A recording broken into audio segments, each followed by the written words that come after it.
రామాయణాంతర్గతమైనటువంటి సుందరకాండ పరమ ప్రఖ్యాతి వహించినటువంటి కాండ. ఎటువంటి ఆపదలు కలిగినప్పటికీ, ఎటువంటి క్లిష్ట సమయం ఏర్పడినప్పటికీ కూడా ఆ పరిస్థితిని అధిగమించాలి అనుకున్న వాళ్ళు పారాయణ చేసేటటువంటి కాండ సుందరకాండ. అలాగే ఉపాసన విషయమై అనేకమైనటువంటి రహస్యాలు తెలుసుకోవాలి అనేటటువంటి జిజ్ఞాస కలిగిన వారు చదివేటటువంటి కాండ సుందరకాండ. కేవలం పారాయణ చేసినంత మాత్రం చేత భగవంతుని యొక్క అనుగ్రహాన్ని తీసుకొచ్చి ఇవ్వగలిగినటువంటి కాండ సుందరకాండ. అసలు జాతకంలో మృత్యువు తరువుకొచ్చేస్తుంటే, ఏదో ప్రమాదం జరిగి అపమృత్యువు ఏర్పడవలసినటువంటి పరిస్థితిలో కూడా సుందరకాండ పారాయణ చేసిన, సుందరకాండ చదువుకున్న, సుందరకాండ విన్న తప్పకుండా అంత గొప్ప మృత్యువు కూడా తొలగిపోతుంది అనేటటువంటిది అనేక సందర్భాల్లో నిరూపణం చేసినటువంటి కాండ సుందరకాండ. అందుకే లోకంలో విజ్ఞులైనటువంటి వారు ఒక మాట చెప్తారు. అసలు వాంగ్మయంలో అత్యంత శక్తివంతమైనటువంటివి ఏవైనా ఉంటే రెండిటినే చెప్తారు. ఒకటి సుందరకాండ, రెండు సౌందర్యలహరి. ఈ రెండిటి తర్వాతే ఏదైనా ఉంటుందేమో కానీ ఈ రెండిటికన్నా కూడా ఇంకా శక్తివంతమైనటువంటిది, చదివినంత మాత్రం చేత, విన్నంత మాత్రం చేత ఎనలేని ప్రయోజనాన్ని చేకూర్చగలిగినటువంటి శక్తి కలిగినటువంటిది వేరొకటి ఉంటుంది అని అభిజ్ఞులైనటువంటి వారు ప్రతిపాదన చెయ్యలేదు. అంత శక్తివంతమైనటువంటి వాంగ్మయంతో, అటువంటి శ్లోకాలతో, మంత్రపూరితమైనటువంటి బీజాక్షరములతో కూడుకున్నటువంటి కాండ సుందరకాండ. పరమసుందరులైనటువంటి సీతారాముల్ని గుండెల్లో పెట్టుకుని తన సౌందర్యాన్ని అభివ్యక్తం చేసినటువంటి మహాసుందరుడిగా, హనుమ ఒక యోగి పొంగవుడిగా, ఆత్మదర్శనం చేసినటువంటి మహాపురుషుడిగా, ఒక వ్యక్తి జీవన ప్రస్థానంలో సంసారాన్ని తరించి చిట్ట చివర పరబ్రహ్మ దర్శనానికి, ఉపాసనలో అంతర్ముఖ ప్రయాణం ఎలా చేయాలనేటటువంటి మార్గానికి సోపానాలు పరిచిన కాండ కాబట్టి సుందరకాండ అని పేరు పెట్టారు. రామకథ చెప్పినా, సుందరకాండ చెప్పినా, సీతమ్మ గురించి చెప్పినా, ప్రత్యేకించి సుందరకాండ జరుగుతున్నప్పుడు హనుమ వచ్చి తీరుతారు. ఎందుకు వస్తారంటే, రామాయణంలో ఉత్తరకాండలో ఒక విషయం ఉంది. రామచంద్రమూర్తి అవతార పరిసమాప్తి చేస్తూ హనుమని అడిగారు, హనుమా నువ్వు కూడా నాతో వచ్చేస్తావా అని అడిగారు. అక్కర్లేదు, మీ నామము మీ కథ ఎంతకాలం ఉంటుందో అంతకాలము నేను ఈ భూమి మీద ఉంటానన్నారు. అంత శక్తివంతమైనటువంటి సుందరకాండ యొక్క ప్రారంభం ఎక్కడ అంటే, నిజానికి మొదటి శ్లోకం తతో రావణనీతాయా అయినా దానికన్నా నేపథ్యం కిష్కింధకాండ చివరిలో పడింది. ఎందుచేత అంటే, కిష్కింధకాండ చివరికి వచ్చేటప్పటికి అందరూ శోక సముద్రంలో ఉన్నారు. ఎదురుగుండా సముద్రం, అందరి గుండెల్లో శోక సముద్రం. ఎందుచేత, ఎప్పుడో తప్పిపోయింది సీతమ్మ, జాడ తెలియదు.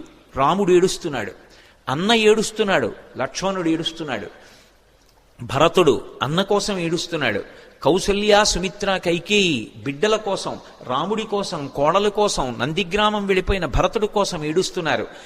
అసలు కోసల దేశ వాసులు ఎప్పుడు రాముడు వస్తాడని ఏడుస్తున్నారు. అవతల వానరులు సీతమ్మ జాడ తెలియలేదు. మాట ఇచ్చినటువంటి సుగ్రీవుడు సీతమ్మ జాడ కనిపెడతానన్నవాడు ఎలా కనిపెడతాడు? మాట దక్కించుకోగలడా? వానరులు ఏడుస్తున్నారు. సుగ్రీవుడు నా మాట నిలబడుతుందా? సీతమ్మ యొక్క జాడ కనిపెట్టి తేగలిగిన వాడు ఉన్నాడా? హనుమ కార్యం సాధించగలరన్న నమ్మకం ఉంది, కానీ అది జరిగే వరకు ఉద్విగ్నతతో ఉన్నాడు. అందరి హృదయాలు కూడా అత్యంత ఉద్విగ్నతతో కూడుకున్నటువంటి సందర్భంలో ఉన్నాయి. దక్షిణ దిక్కుకు వెళ్ళినటువంటి అంగదుడి నాయకత్వంలో వెళ్ళినటువంటి వానర సమూహంలో హనుమ సభ్యులు. కానీ ఆ వెళ్ళినటువంటి బృందం ఒక పెద్ద బిలంలో చిక్కుపడిపోయింది. ఆ చిక్కుపడిపోయినటువంటి కారణం చేత సుగ్రీవుడిచ్చినటువంటి కాలం దాటిపోయింది. సుగ్రీవుడిచ్చినటువంటి కాలం దాటిపోయింది కాబట్టి వెనక్కి వెడితే సుగ్రీవుడు చంపేస్తాడు. సుగ్రీవాజ్ఞ ఖచ్చితంగా తిరిగి రాకపోతే శిరచ్ఛేదం చేస్తానన్నాడు. వెనక్కి వెడితే సుగ్రీవుడు చంపేస్తాడు.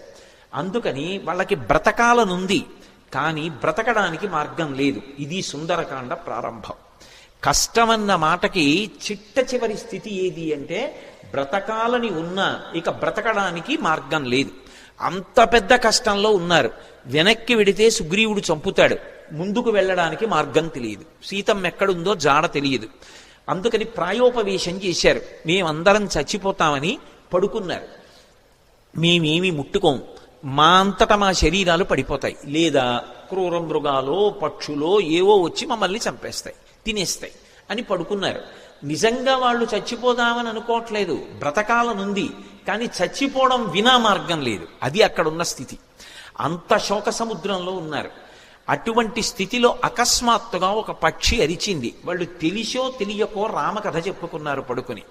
ఇదెక్కడి ప్రారంధం వచ్చిందిరా మనకి? ఎక్కడో కోసల దేశానికి అయోధ్య రాజధాని. అయోధ్యని పరిపాలించిన వాడు దశరథుడా?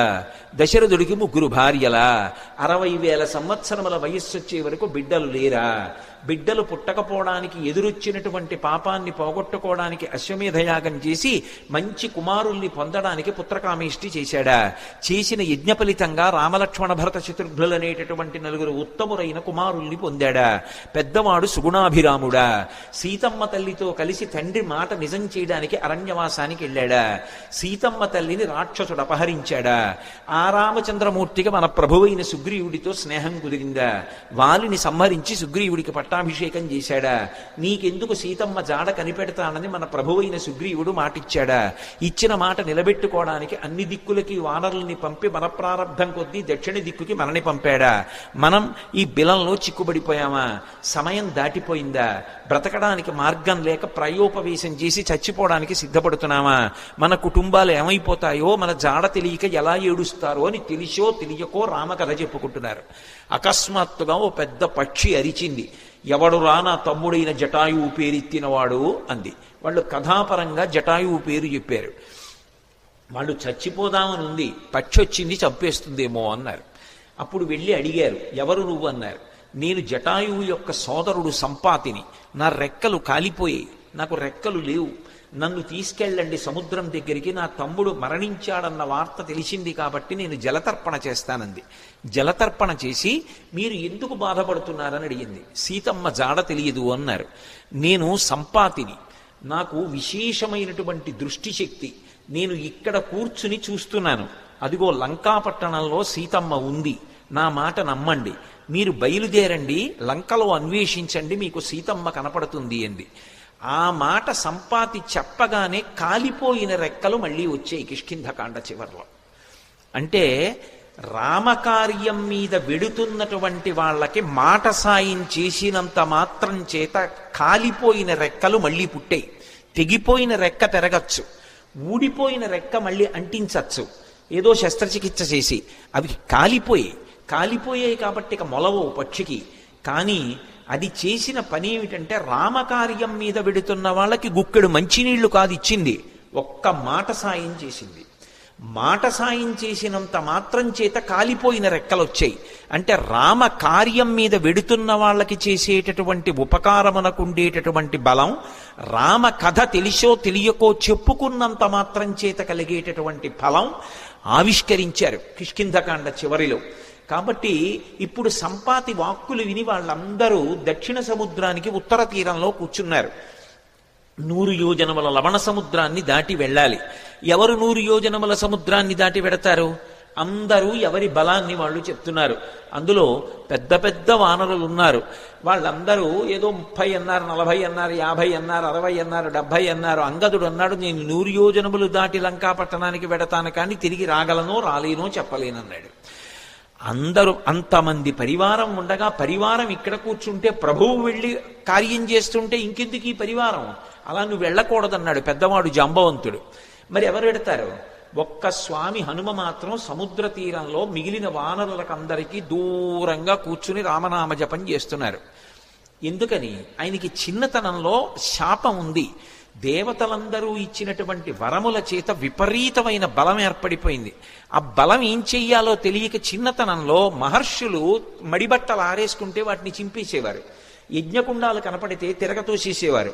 ఇప్పుడు ఈ పిల్లవాడికి ఇంత బలం అనవసరం, వీడు పెద్దవాడు అయిన తర్వాత వీడికి అవసరం వచ్చినప్పుడు గుర్తొస్తే చాలని వాళ్ళు శేపురీరం రఘుశ్రేష్ఠ నాతి క్రుద్ధాతి మన్యవ అంటారు ఉత్తరాఖండలో. వాళ్ళు ఏం కోపంతో కాదు, ఇప్పుడు ఇందుకు ఈ పిల్లాడికి ఇంత బలం, అవసరం వచ్చినప్పుడు గుర్తొస్తుంది. ఈ పిల్లవాడి బలాన్ని వీడికి మళ్ళీ జ్ఞాపకం చేస్తే వీడికి జ్ఞాపకం వచ్చి శాపం పోతుంది అని శాపం ఇచ్చారు. తన బలం తనకి తెలియదు. అందుకే వాలి తరువుకొస్తున్నప్పుడు కూడా కిష్కింధకాండలో సుగ్రీవుడు పారిపోతుంటే హనుమ కూడా వెళ్ళిపోయారు తప్ప వాలికి ఎదురు తిరగలేదు. తన బలం తనకి తెలియదు. ఇప్పుడు జాంబవంతుడు హనుమ దగ్గరికి వెళ్ళారు.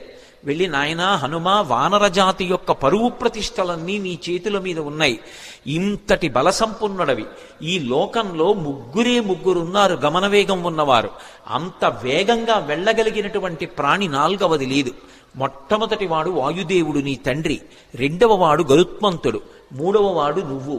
ఇంతటి వేగం కలిగిన వాడివి, ఇంత బలం కలిగిన వాడివి, ఇంత బుద్ధిబలం ఉన్నటువంటి వాడివి, నువ్వు వానరజాతి పరువు ప్రతిష్టలు రామకార్యం ఆలోచించకుండా చేతకాని వాడిలా ఇలా కూర్చుంటావా? నీ తల్లి పుంజకస్థల, ఆమె అప్సరస. ఒకానొక శాపకారణం చేత ఈ భూమి మీద జన్మించింది. ఈ భూమి మీద జన్మించి నీ తండ్రి అయినటువంటి కేసరికి భార్య అయింది. ఆమెకి వాయుదేవుని యందు ఔరసపుత్రుడిగా జన్మించిన వాడివి. పుట్టగానే అపారమైనటువంటి వేగంతో సూర్యమండలం వైపు ప్రయాణం చేసి ఉదయిస్తున్న సూర్యబింబం తినే ఫలం అనుకుని వెళ్ళావు. ఇంద్రుడు వజ్రం పెట్టి కొడితే హనువులంటే నీ యొక్క దవడ సొట్టబడి కింద పడ్డావు కాబట్టి నీకు హనుమ అని పేరొచ్చింది. ఆ పేరు ఉంచుకోవాలి అని ఇంద్రుడు పరమ సంతోషంతో తన మెడలో ఉన్న పద్మాల మాల పైకెత్తి ఊపి, ఈ పిల్లవాడికి ఇంకొక పేరు ఉండకూడదు, నా వజ్రం చేత పుట్టిన పిల్లవాడిని కొడితే ఎడమ దవడ సొట్టబడింది కాబట్టి ఈ పిల్లవాడికి హనుమ అని పేరుంటుందన్నాడు. దేవతలందరూ తమ శక్తులు ధారపోశారు. నీ అంత శక్తివంతుడు లోకంలో ఇంకొకడు లేడు. ఇంతటి వేగం కలిగిన వాడివి, ఇంత శక్తి కలిగిన వాడివి, నువ్వు ఇలా కూర్చుంటావా? ఒకప్పుడు నాకు కూడా ఎంతో బలం ఉండేది. వామనమూర్తిగా శ్రీ మహావిష్ణువు ఈ భూమ్యాకాశములనన్నింటినీ ఆక్రమిస్తే ఇంతంతైవటుడింతయై వరుయుతానింతై యభోవీధిపై అంతై తోయదమండలగ్రమణ కల్లంతై ప్రభారాశిపై అంతై చంద్రునకంతయై ధ్రువునిపై అంతై మహర్వాటిపై అంతై సత్య పదోన్నతుండకుచు బ్రహ్మాండంత సంవర్ధియ్యి అని పెరిగిపోతే ఆ వామనమూర్తికి త్రివిక్రమావతారానికి 21 మార్లు ప్రదక్షిణం చేశాను నేను. కానీ ఇప్పుడు వృద్ధుణ్ణైపోయాను, బడలిపోయాను, 100 యోజనములు దాటలేను. కాబట్టి పిల్లవాడివి, శక్తివంతుడవు, నువ్వు శక్తి పుంజుకొని బయలుదేరాలని జాంబవంతుడు హనుమతో మాట్లాడి ఒక మాట అన్నాడు.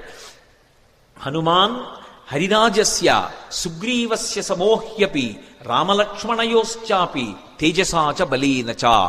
జాంబవంతుడు రామాయణంలో ఏదైనా చెప్పాడు అంటే దానికి ఒక ప్రమాణం ఉంటుంది. ఎందుకంటే సృష్టికర్త అయిన బ్రహ్మగారు ఆవలిస్తే బ్రహ్మగారి అంశతో బయటికి వచ్చినటువంటి వాడు.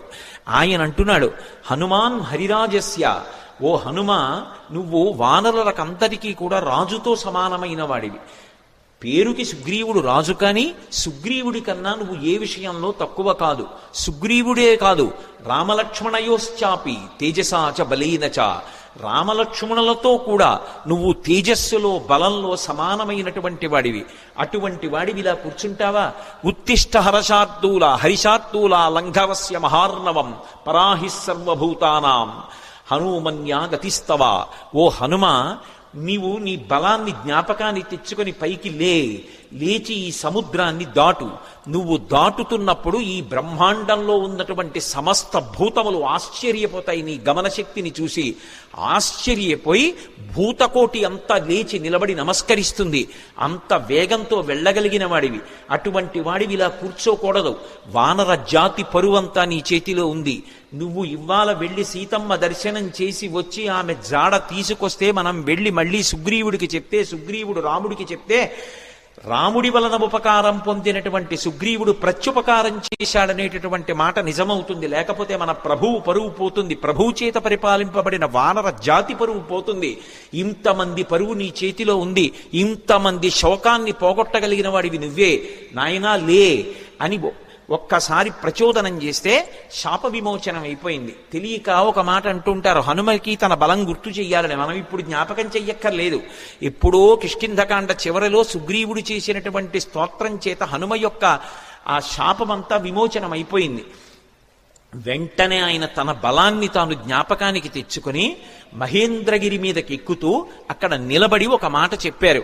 నా బలం నాకు జ్ఞాపకానికి వచ్చింది. నాతో సమానంగా వెళ్ళగలిగినటువంటి వాళ్ళు ఇద్దరే. ఒకటి నా తండ్రి వాయుదేవుడు, రెండు గరుత్మంతుడు. నేను ఎంత వేగంగా వెడతానంటే సూర్యుడు ఉదయాద్రి మీద ఉదయించి ప్రయాణం ప్రారంభం చేసినప్పుడు సూర్యుడితో పాటుగా ప్రయాణం ప్రారంభం చేసి సూర్యుడు మధ్యాహ్నానికి ఆకాశం మధ్యలోకి వచ్చేటప్పటికి నేను పశ్చిమాద్రికి వెళ్ళి పశ్చిమాద్రిని ముట్టుకుని మళ్ళీ తిరిగి వచ్చి మధ్యాహ్నం సూర్యబింబాన్ని కలవగలను. అంత వేగంతో వెళ్ళగలను. సముద్రం మీద నేను వెడుతున్నప్పుడు నా వేగాన్ని తట్టుకోలేక నా తొడల యొక్క వేగానికి సముద్రాన్నంతటినీ చాప చుట్టినట్టు చుట్టి నీటిని పైకెత్తి తీసుకుపోగలను. ఆకాశంలో ఉండేటటువంటి మేఘములనన్నిటినీ కూడా నా భుజముల చేత కట్టకట్టి ఈడ్చేయగలను. ఈవలి ఒడ్డున నిలబడి ఆవలి ఒడ్డుని నా చేతితో స్పృశించగలను. పర్వతములను పైకెత్తి ఆడి వాటిని చూర్ణములను చెయ్యగలను. ఈ భూమినంతటినీ చుట్టతాను. సముద్రాలన్నింటినీ కూడా కలచివేసి అవి తమ చెలియల కట్టలు దాటి ప్రవహించేలా చెయ్యగలను. అంతటి శక్తివంతుడనన్న విషయం నాకు అర్థమైంది. ఇప్పుడు నేను లంకాపట్టణానికి బయలుదేరుతున్నాను, మీరు నిశ్చింతగా ఉండండి మహేంద్రగిరి మీద నిలబడి సవేగవాన్ వేగ సమాహితాత్మ హరిప్రవీర పరవీరహంత మనస్సమాధాయ మహానుభావో జగామలంకాం మనసా మనస్వీ అని పూర్తి చేశారు మహర్షి కిష్కింధకాండ. ఆ హనుమ ఇంకా లంకాపట్టణానికి తన శరీరంతో వెళ్ళాలి. కానీ ఆయన అత్యంత ఉత్సాహంతో తన మనసుతో ఏనాడో చేరిపోయారు లంకాపట్టణానికి. శోకం అన్నది ఎక్కడుంటుందంటే మనసులో ఉంటుంది. ఆ శోకం పోవడానికి మార్గం ప్రయత్నం ఎక్కడుంటాయంటే మనసులోనే ఉంటాయి. ఆ మనసు పరిపుష్టం కావాలంటే, మళ్ళీ అటువంటి తేజస్సుని పుంజుకోవాలంటే, ఎంత కష్టాన్నైనా దాటగలగాలంటే హనుమ యొక్క అనుగ్రహంతో, సీతారాముల అనుగ్రహంతో మనసు ప్రచోదనం పొందాలంటే సుందరకాండ చదవండి అని చెప్తారు. ఇంతమంది వానరులు ఉత్తర తీరంలో నిలబడిపోతే ఒక్క హనుమ మాత్రం ఎంత ఉత్సాహంగా వెడుతున్నారంటే శత్రుపురానికి మనసుతో ఆయన చేరిపోయారు. ఇక శరీరంతో వెళ్ళాలంతే. అంత అద్భుతమైనటువంటి రీతిలో ప్రయాణం చేయడానికి ఆ మహేంద్రగిరి మీద నిలబడినటువంటి స్వామి హనుమ యొక్క స్థితిని ఆవిష్కరిస్తూ సుందరకాండ ప్రారంభం అవుతుంది. ప్రారంభం చేస్తూ మొదటి శ్లోకంలో మహర్షి అంటారు, తతో రావణనీతాయా సీతాయా శత్రుకర్షణ ఈయేష పథమన్వేష్టం చారణాచరితే పథి. చారణలు ప్రయాణం చేసేటటువంటి మార్గం ఏదుందో ఆ మార్గంలో ప్రయాణం చేసి రావణుడి చేత అపహరింపబడినటువంటి సీతమ్మ జాడ కనిపెట్టడానికి స్వామి హనుమ శత్రుకర్షణుడై సంకల్పమును చేసి ఉన్నారు. ఎవ్వరూ చెయ్యలేనటువంటి సంకల్పం. అవతల దుర్నిరీక్షుడైనటువంటి రాక్షసుడు, అపారమైనటువంటి తపస్సు చేసినవాడు, కాంచనలంకకి అధిపతి, 100 యోజనముల సముద్రాన్ని దాటి వెళ్ళాలి. ఆవలి ఒడ్డున దిగిన దగ్గర నుంచి విచ్చుకత్తులు పట్టుకుని రాక్షసులు నిలబడతారు. ఎవడి తేజస్సు చూసినంత మాత్రం చేత యమధర్మరాజు గారు కూడా కాకిలో దూరి పారిపోయాడో అంతటి మహాతేజస్సంపన్నుడు. తన జీవితం మొత్తం మీద రామచంద్రమూర్తి చేతిలో చనిపోకముందు అతను ఓడిపోయింది ఇద్దరి చేతిలోనే. ఒకటి వాలి చేతిలో ఓడిపోయాడు, 2 కార్తవీర్యార్జునుడి చేతిలో ఓడిపోయాడు. దిక్పాలకుడిని కూడా ఓడించాడు, దేవతల్ని ఓడించాడు, ఇంద్రుణ్ణి ఓడించాడు. అంతటి శక్తివంతుడు, దుర్నిరీక్షుడు, అసలు చూడ్డం కూడా సాధ్యం కాదు. అంతటి తేజస్సుతో వెలిగిపోతుంటాడు.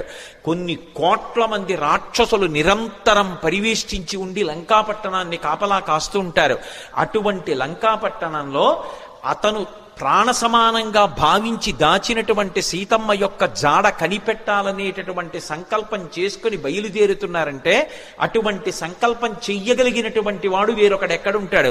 అందుకని ఈయేష, ఎంత గొప్ప సంకల్పం చేశారు. అందుకని ఈయేష పథమన్వేష్టం చారణాచరితే పథి. చారణాచరితే పథి అంటే చారణులు అంటే దేవగాయకులు. రామాయణంలోనే అనేక చోట్ల వాళ్ళ ప్రస్తావన వస్తుంది. శంకర భగవత్పాదులు చేసినటువంటి నవరత్నమాలికా స్తోత్రంలో కూడా చారణుల గురించినటువంటి ప్రస్తావన ఉంటుంది. చారణులు ఎప్పుడు శుభవార్తలు చెప్తూ ఉంటారు.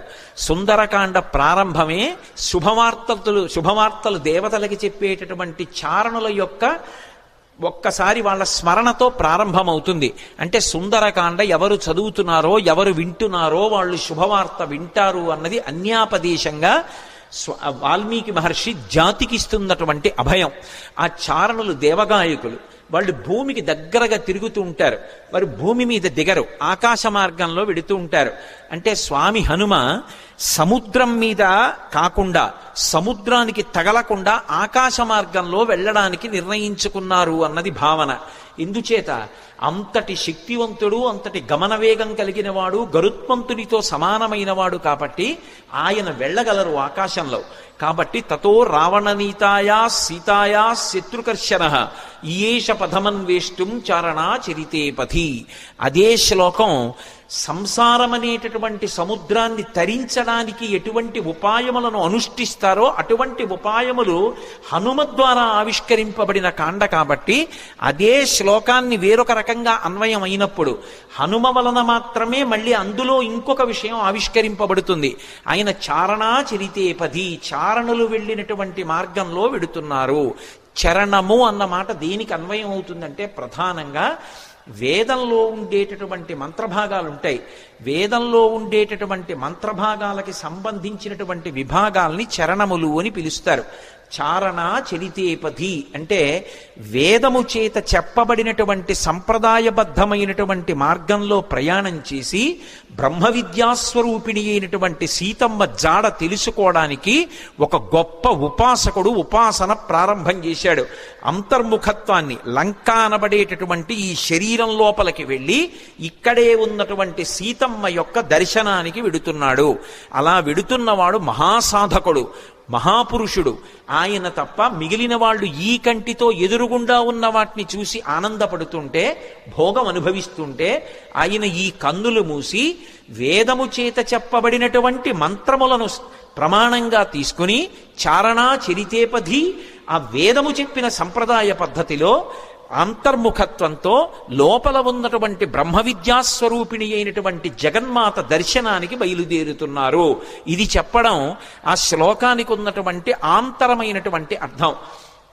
అందులో రావణ అన్న చోట మధ్యలో ఉన్నటువంటి వా గాయత్రీ మహామంత్రంలో ఉన్నటువంటి బీజాక్షరం.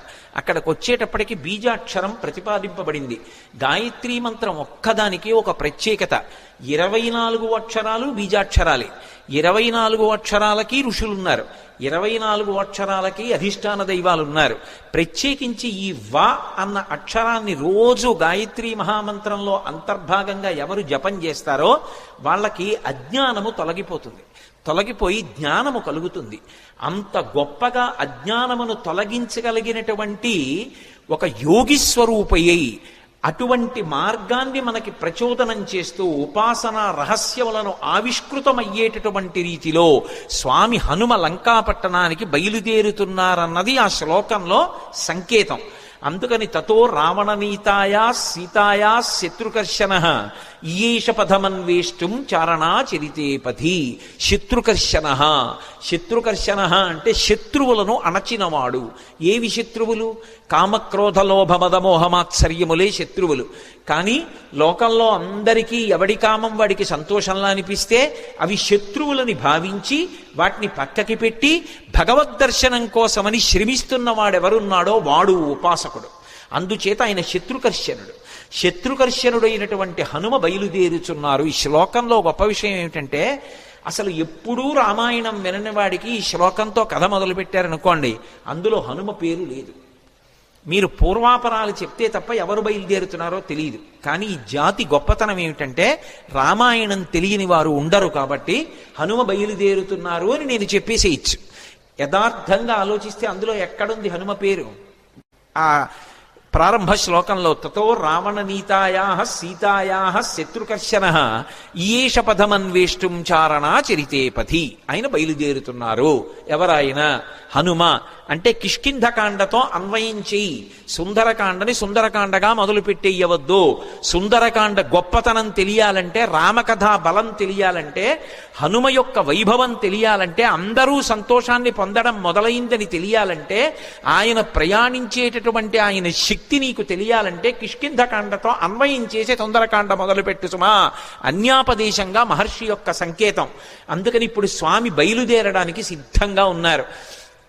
ఆ నిలబడినటువంటి స్వామి యొక్క మూర్తిని వర్ణిస్తూ అంటారు, ఆయన దుష్కరం నిష్ప్రతిద్వంద్వం చికీర్షం కర్మవానర సముదగ్ర శిరోగ్రీవో గవాంపతిరివా బభౌ అంటారు. ఆయన తల బాగా రిక్కించి రెండు చేతులు నడుం మీద పెట్టి బలాన్ని పుంజుకుని దూరంగా 100 యోజనముల సముద్రాన్ని చూస్తూ ఆ దక్షిణ దిక్కు వంక చూస్తూ నిలబడితేట ఆయన ఎలా ఉన్నారంటే ఎదురుగుండా ఒక పెద్ద ఆబోతు నిలబడిందా అన్నట్టుగా ఉన్నారట. ఆబోతు నిలబడిందా అన్నట్టుగా ఉన్నారన్న దాంట్లో ఒక సంకేతం. ఆబోతు అంటే నందీశ్వరుడు. నందీశ్వరుడు అంటే లోపల ఆనందం పొందుతూ ఉంటాడు. నంది శివాలయంలో ఎప్పుడు శివలింగాన్ని చూస్తూ ఉంటాడు. ఆయన దగ్గరికి వెళ్ళి మీరు మేళం చెయ్యండి, రోహిణీ కార్తెలో ఎండ రానివ్వండి, రోళ్లు పగిలిపోతుండనివ్వండి, హోరుమని వర్షం పడుతుండనివ్వండి, భక్తి ఎక్కువైపోయాయని తోక కింద దీపం పెట్టండి, అరటిపండు ముక్క తీసుకెళ్లి ఆయన మూతికి రాసేసి గాజు ఈగలు ముక్కులో దూరనివ్వండి, ఆయన తల కూడా ఇలా కనపడు. పృష్ఠభాగాన్ని ప్రపంచానికి ఇస్తాడు, దృష్టిని శివలింగం మీద పెడతాడు. దుష్కరం నిష్ప్రతిద్వంద్వం చికీర్షం కర్మవానర సముదగ్ర శిరోగ్రీవో గవాంపతిరివా బభౌ. అసలు ఆ శ్లోకాన్ని చదవడం కష్టం. అంటే అది సామాన్యమైన విషయం కాదు సుమా, అందరూ చేయగలిగిన విషయం కాదు. కాంచనలంకలో రావణుని చేత బంధీకృత అయినటువంటి సీతమ్మ తల్లి దర్శనం చేస్తానని ధైర్యంగా సంకల్పం చేసి నిలబడగలగడమే అంత తేలికైన విషయం కాదు. అటువంటి సంకల్పం చేసినటువంటి వాడు కేవలం తాను ఆచరించవలసినటువంటి ప్రణాళిక మీద దృష్టి పెట్టి తాను 100 యోజనముల సముద్రాన్ని దాటి వెళ్ళవలసినటువంటి విషయం మీద ఆలోచిస్తున్నారు తప్ప పిరికితనం కాని, వెళ్ళగలనా అని కాని, వెళ్ళలేనా అని కాని, అసలు రెండవ ఆలోచనకి తావులేని రీతిలో శివాలయంలో నంది ఎలా ఉంటాడో అలా ఆబోతులా కొండ మీద నిలబడి ఉన్నారు. అలా ఆయన్ని చూస్తే నీటి మడుగు మధ్యలో నిలబడిన ఏనుగా అన్నట్టుగా ఉన్నారట. దుష్కరం నిష్ప్రతిద్వంద్వం చికీర్షం కర్మవానర సముదగ్ర శిరోగ్రీవో గవాంపతిరివా బభౌ. అథ వైడూర్యవర్ణేషు షద్వలేషు మహాబల ధీర సలిలకల్పేషు విచచార యథాసుఖం అంటారు మహర్షి. అథ వైఢూర్యవర్ణేషు షద్వలేషు మహాబల. ఆకుపచ్చని రంగులో ఉన్నటువంటి మెత్తటి పచ్చిక బయళ్ళున్నాయి అక్కడ. ఆ పచ్చిక బయళ్ల మీద స్వేచ్ఛగా ధీర పరమధైర్యంతో కూడుకున్నటువంటి వారై యథేచ్ఛగా దాని మీద కాసేపు అటు ఇటు నడిచారట. ఆయన నడుస్తున్నప్పుడు ఆయన గుండెలకి ఉరిపిడి పడి అనేకమైనటువంటి చెట్లు కూలిపోయాయి. ఆయన యొక్క పదఘట్టనల చేత వచ్చినటువంటి శబ్దాలకి భయపడి క్రూర మృగాలన్నీ కూడా భయంతో పెద్ద రవం చేస్తున్నాయి. ఆయన మాత్రం ధీరుడై పచ్చిగడ్డిలో అటు ఇటు తిరిగారు.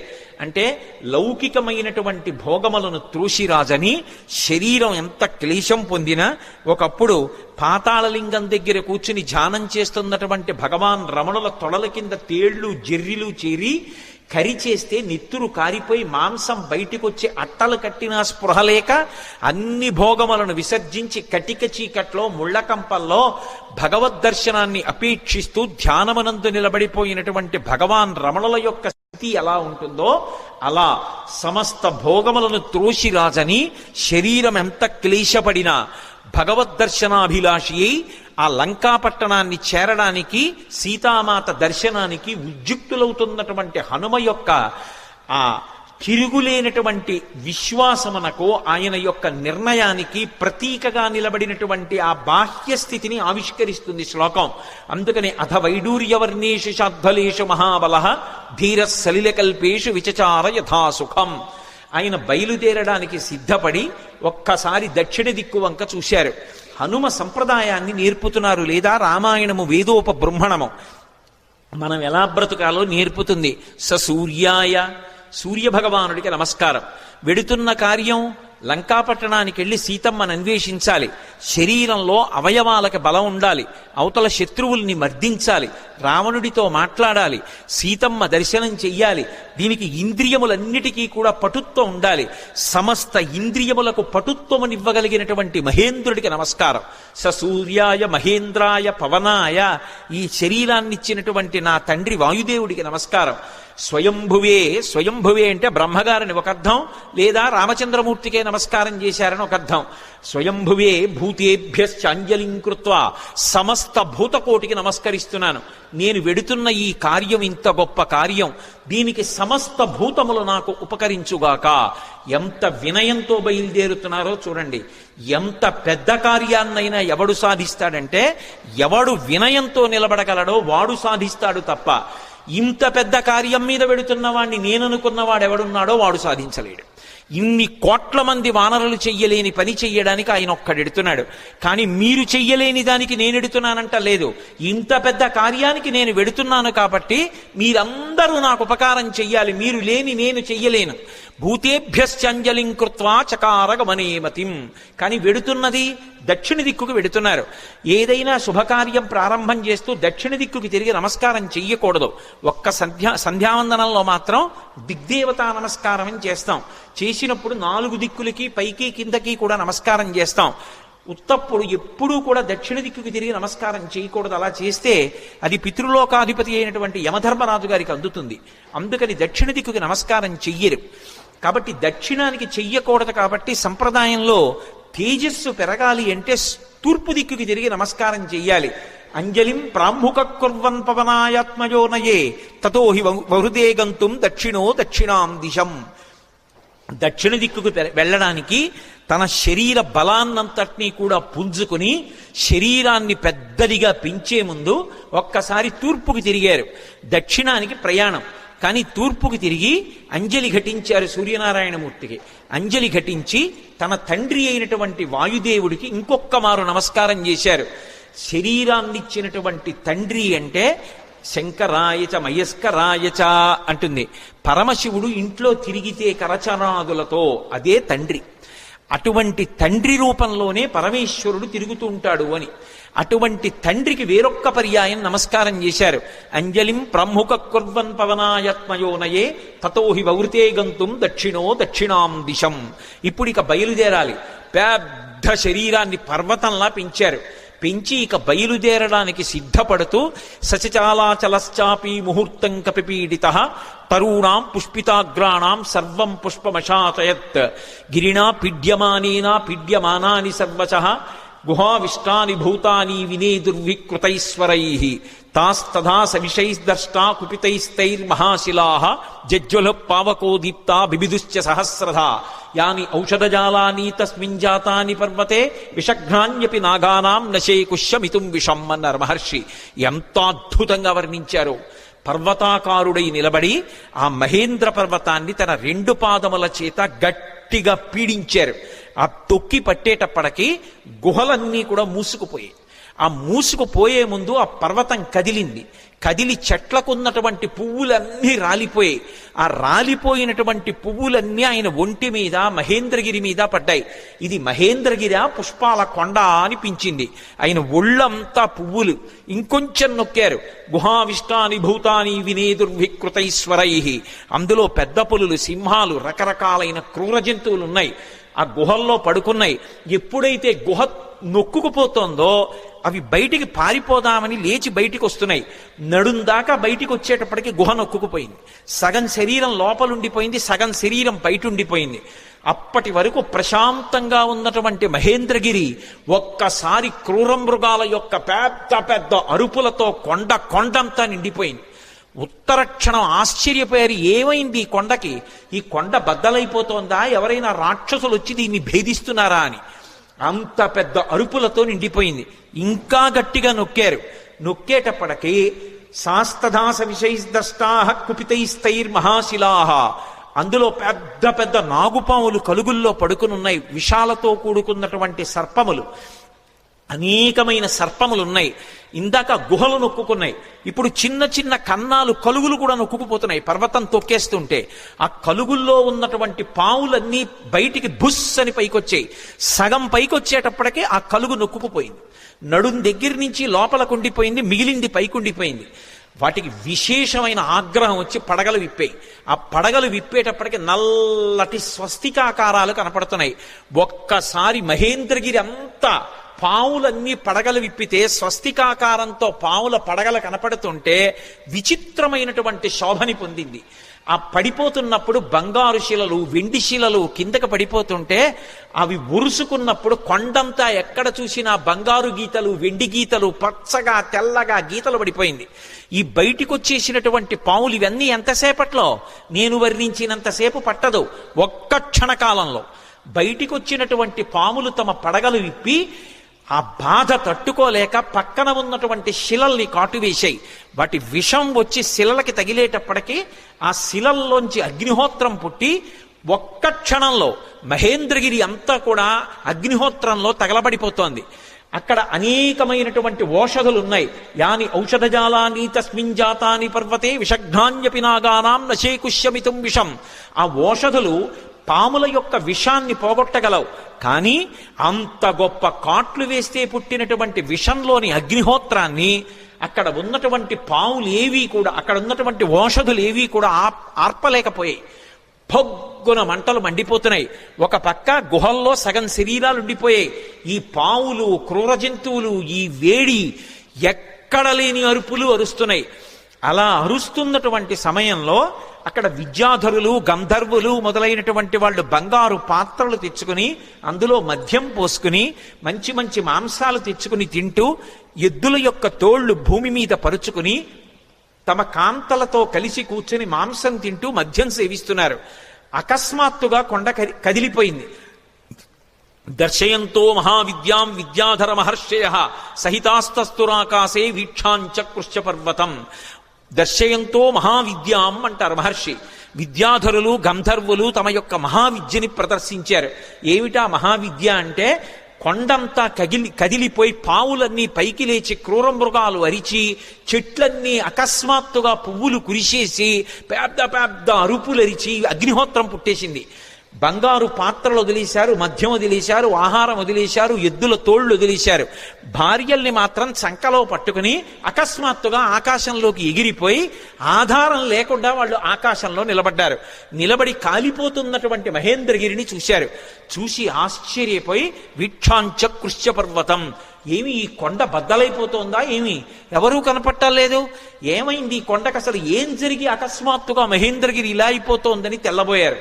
వాళ్ళలా తెల్లబోతుండగా మహర్షులు, దేవగాయకులైనటువంటి చారణులు మొదలైనటువంటి దేవతల సంఘాలుగా నిలబడి చెప్పుకుంటున్నారు. ఏష పర్వత సంకాచో హనుమాన్ మారుతాత్మజ తితీర్షతి మహావేగ సముద్రం మకరాలయం. మొసళ్లతో కూడుకున్నటువంటి, రాక్షసులతో కూడుకున్నటువంటి 100 యోజనముల లవణ సముద్రాన్ని తాను దాటి వెళ్లి వానరజాతి పరువు ప్రతిష్టలు నిలబెట్టి సీతమ్మ జాడ తెలుసుకుని రామచంద్రమూర్తికి నివేదించడానికి పర్వత శరీరుడైనటువంటి స్వామి హనుమ పరాక్రమాన్ని పుంజుకుని దీన్ని లంఘించడానికి సిద్ధపడుతున్నారు. ఆశ్చర్యం, ఎవరి కోసం ఇంత కష్టపడుతున్నారు?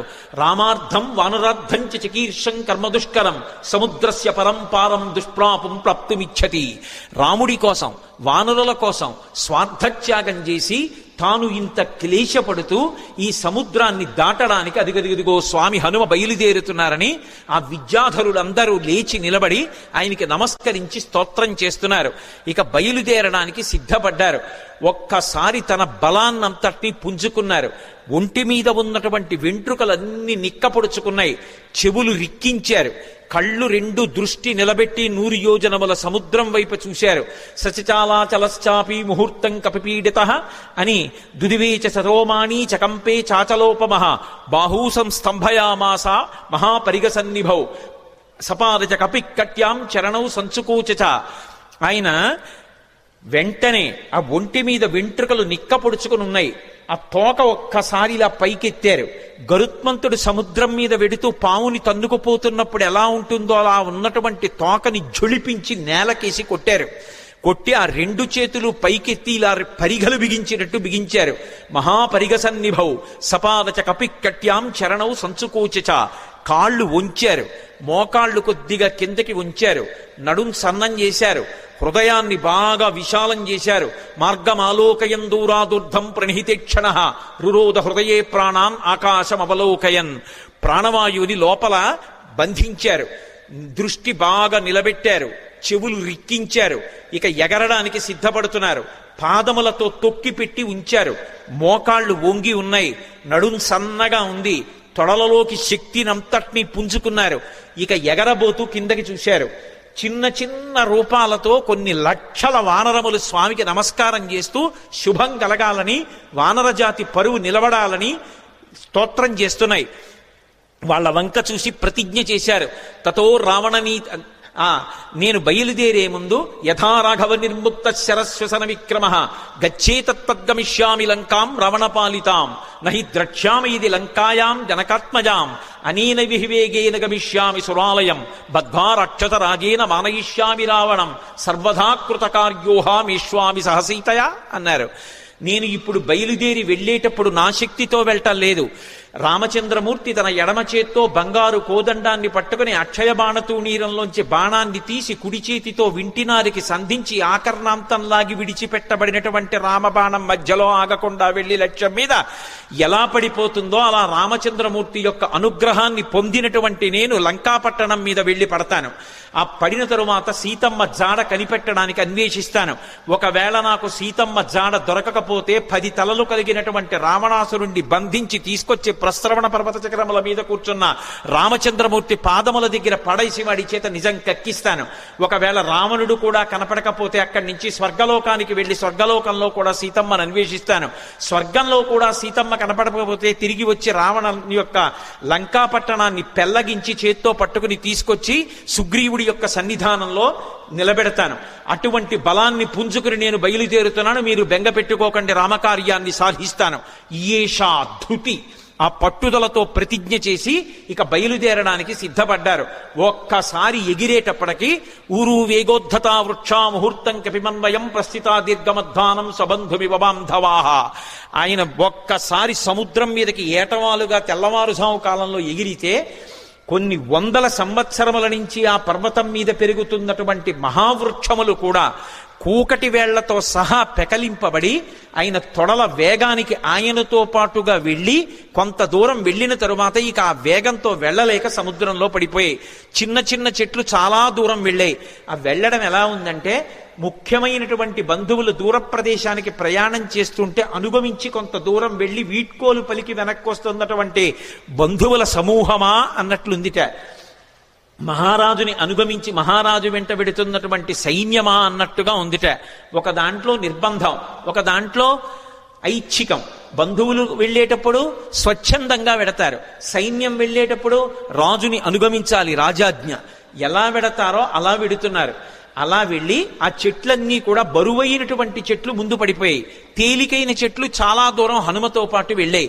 ఇన్ని చెట్లు ఏకకాలంలో పైకి లేచిపోయి ఆయనతో పాటు వెళ్ళిపోతుంటే ఈ చెట్లకున్నటువంటి పువ్వులన్నీ కూడా పడిపోతే స్వామి శరీరం నిండా ఎక్కడ చూసినా పువ్వులు, ఆకులు, మొగ్గలు అలంకృతమైపోయాయి.